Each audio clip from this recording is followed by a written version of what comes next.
song. Sobrang ayos. Ayan. Kung gusto niyo maging happy tonight, since Chinese New Year bukas! Chinese Year bukas nakakain naman ng Nicole. Lalo po. So yun lang. So meron tayong susunod. Spoken word na.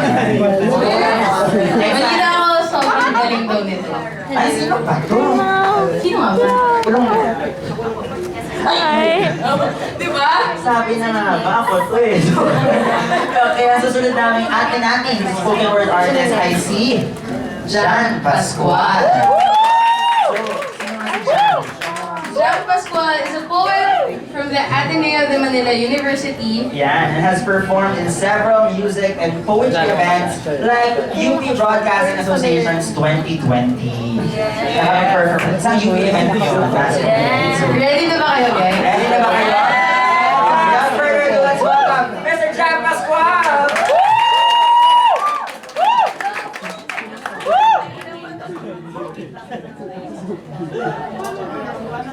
Sorry, it's Jan Pascual. Ay, naku to. Medyo may taas yun.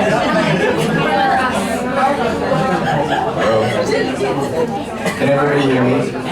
Yeah. My name is John. I'm a spoken word poet. I've been doing spoken word since I was 18. I'm 21 now. Wait, let me check my phone inside. Yeah, I've been doing this for a while, but I haven't done this for a while. I was literally contacted last night if I could be here, and I was like, okay, fuck. So I was told the theme was self-love, so I hope these two poems that I have prepared like fit the theme or like strike you in some way that resonates with the theme. I don't know, whatever.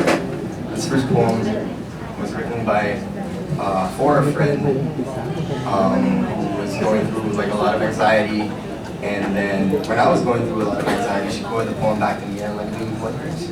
So this poem is called Give Form. I hope you like it. I know you won't believe me when I tell you don't be afraid, so instead I'll say everything is temporary. I know it's difficult. You become persuaded, but the day by day, and you take it on your back, flay by flay, every time you bend down to pick up your crucifix. Far be it from me to accuse anybody of small crosses. See, I can't count how many times I've said to myself, this is the worst day of my life, petulant in my conviction. But that's all it is. A labeled speck and a collection of dust motes, so why do you insist on keeping them in glass cases? You store mispronounced names in the gazes of past faces like butterflies with the wings thumb tied to the wall, hoping someday you could trade these trinkets for truths or truces. And the world, don't get me started on the world. So much has been said about the city and its about the rigidity of the city, but little about its malleability, about how it never holds up and keeps form long enough to make a monument of itself, how it is evidence that if walls could talk, half of their stories would be about getting pissed on, its lit windows like a stare of steel barrels, its institutions about as welcoming as in-laws, its roads about as readable as holy text. And we lift this all up to make them lofty. See, no one can blame anyone for trying to soften the concrete with the conceptual, because that's what fluff is for, right? We are superfluously soft, and we shut the door tight. And we walk into all these upper-class boutiques looking for the tallest hats to wear, and we keep a spare face in the trunk for when the road gets too rutted, and we keep a tall glass of it won't be long on the bedside table so we have something to slick ourselves in the morning when we wake to self-set sirens. I'm sorry for all these emperors strutting naked except for their weapons. I'm sorry for the generations that came before us, silver-haired and frost-talking, sitting at the table looking at you like they were looking at a graph of stocks crashing. I'm sorry that money hangs over us like the shadow of thunderclouds, and how you stick out your tongue hoping you are not left unquenched, how you put on your best friend to be among 100 anxious clothes racks, fed on a steady diet of orange juice and Prozac, pancakes waiting on a table by someone doting in the water, but you sleep until noon so you wake up to cold snacks, but it's not like you chose that. Recall a time when you spoke in the language of middle-class cable cartoons and you said, why was I even born anyway? At the time, there was no other available point of reference. Now you're staring down the bottom of bottles like telescopes, like you were always looking for land, coughing up sea salt while searching for sand, going, we just passed this rolling wave, how could we be here again? We are pattern-seeking creatures, feasting on perceived consistencies who get visibly pissed when living does not conform to our formulas. And our friends go down the railroad tracks on our wrists, headed elsewhere. But for you to go on like this, makes just about as much sense as pulling out all your teeth and sticking them under your pillow, hoping it grows into a more eloquent mouth. How far back inside yourself can you withdraw until you run out of space, or until you find light, or the love left inside you? So much love it can power a city.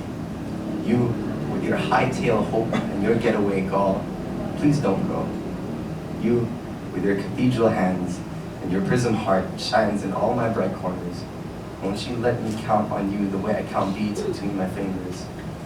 You, with your eloquence, give form to my shadows to make them breakable. And I love your bright colors, your pastel pink sweater, your mustard yellow cardigan, your pastel blue shirt, dressed for war against despair. Won't you lie in the trenches with me? Won't you disarm me? I would do the same for you. We both know better than to keep sharp, explosive things in our hands, and we're so tired of fighting, of fortune cookies, of astrology, of robes and scrolls, and the speeches of so many valedictorians before us. I know you won't believe me when I tell you, don't be afraid, so instead I'll say, everything is temporary. Everything is temporary. But we go into the world, sweet child, we go into the world with light and salt and all our little debts and whatever else is left inside of us. Thank you.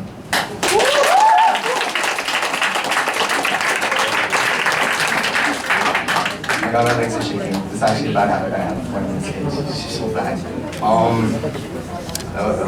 Okay. So this last poem is a poem I wrote for a friend who was having like an exhibit, a gallery in a cafe in England, and she was like, "Yo, perform something." And I'm like, "Okay."